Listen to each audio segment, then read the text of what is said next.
જય શ્રી કૃષ્ણ, જય શ્રી વલ્લભ। આજના રાધે કૃષ્ણ સત્સંગમાં શ્રી કૃષ્ણ અને અર્જુનનો એક વાર્તા પ્રસંગ જોઈશું। પણ તે પહેલાં આપ રાધે કૃષ્ણ સત્સંગમાં જોડાવા માગતા હોય તો લાઈક કરજો, શેર કરજો અને સબસ્ક્રાઈબ કરજો, જેથી કરીને આવતા તમામ પ્રસંગો આપણા સુધી પહોંચી શકે।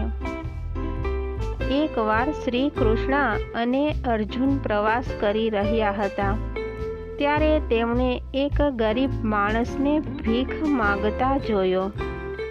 અર્જુનને તેના ઉપર દયા આવી અને તેને સોનાના સિક્કા ભરેલી થેલી આપી, જે મળતા તે માણસ ખુશ થઈને ભવિષ્યના સુખ અંગે સપના જોતો ઘરે જઈ રહ્યો હતો। પણ રસ્તામાં એક લૂંટારાએ તેની થેલી ખેંચી લીધી। બીજા દિવસે અર્જુનની નજર ફરી તે માણસ ઉપર પડી, ત્યારે તેણે તેને તેનું કારણ પૂછ્યું। અર્જુનને તેને બધી વિગતો જણાવી। તેની વેદના સાંભળીને અર્જુનને ફરીથી તેના ઉપર દયા આવી। અર્જુને આ વખતે તેને એક મૂલ્યવાન હીરો આપ્યો। તે માણસ ઘરે પહોંચ્યો, પત્ની ઘરે ન હતી। કિંમતી હીરો ચોરી થવાનો ભય હતો, જેથી એક જૂના માટલામાં તે હીરો મૂકી પત્ની આવે તેની રાહ જોતા જોતા સૂઈ ગયો। પત્ની નદીએ પાણી લેવા ગઈ હતી, પરંતુ રસ્તામાં તેનો ઘડો તૂટી જતા ઘરમાં પડેલું જૂનું માટલું લઈને તે નદીમાંથી પાણી લેવા ગઈ। માટલું વિછળવા માટે પાણીમાં બોળતાની સાથે તે હીરો પાણીના પ્રવાહમાં અદૃશ્ય થઈ ગયો।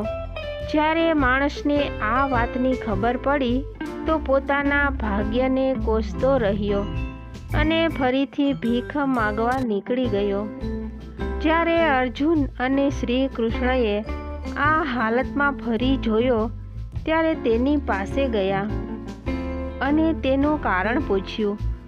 આખી વાત સાંભળીને અર્જુન ખૂબ નિરાશ થયો અને મનમાં વિચારવા લાગ્યો કે આ કમનસીબ માણસના જીવનમાં ક્યારેય સુખ નહીં આવે।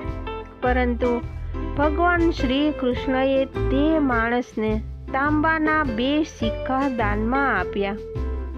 આ જોઈને અર્જુનને આશ્ચર્ય થયું।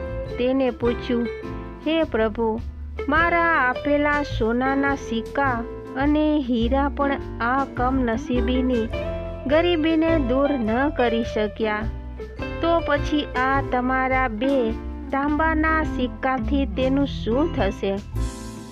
શ્રી કૃષ્ણ માત્ર હસ્યા અને અર્જુનને કહ્યું, જોવું હોય તો તું જાતે જઈને જોઈ લે।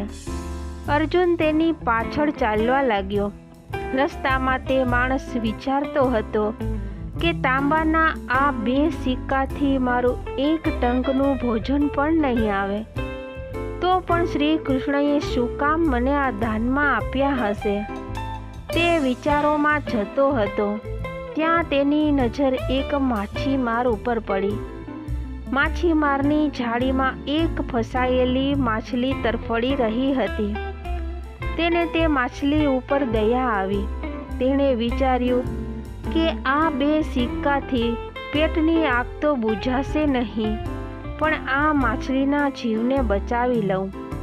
તેણે તે માછલી માટે તાંબાના 2 સિક્કામાં સોદો કર્યો અને માછલીને તેણે તેના ભિક્ષા લેવાના પાત્રમાં પાણી ભરીને મૂકી। તે માછલીને નદીમાં છોડવા કિનારે ગયો। ત્યાં માછલીના મોઢામાંથી કંઈક બહાર નીકળ્યું। ગરીબ માણસે જોયું કે આ તો તે જ હીરો છે જે તેણે ઘડામાં છુપાવ્યો હતો। તે માણસ આનંદથી બૂમો પાડવા લાગ્યો, મળી ગયો, મળી ગયો। તે સમયે જ તે લૂંટારો ત્યાંથી પસાર થઈ રહ્યો હતો, જેણે તે માણસને લૂંટી લીધો હતો। તેણે તે માણસનો અવાજ સાંભળ્યો અને ગભરાઈ ગયો। કે આ માણસ તેને ઓળખી ગયો છે અને એટલે જ તે બૂમો પાડી રહ્યો છે. હવે જઈને તે પાંડવોને ફરિયાદ કરશે. ગભરાયેલા લૂંટારૂએ તે માણસ પાસે જઈને ક્ષમા માગવા લાગ્યો અને તેની પાસેથી લૂંટેલું બધું જ પાછું આપી દીધું. આ જોઈને અર્જુન શ્રી કૃષ્ણની પાસે જઈને પગે પડી ગયા કે હે પ્રભુ, તમારી કેવી લીલા! મેં આપેલું આટલું ધન જે ન કરી શક્યું તે તમારા 2 તાંબાના સિક્કાઓએ કરી બતાવ્યું.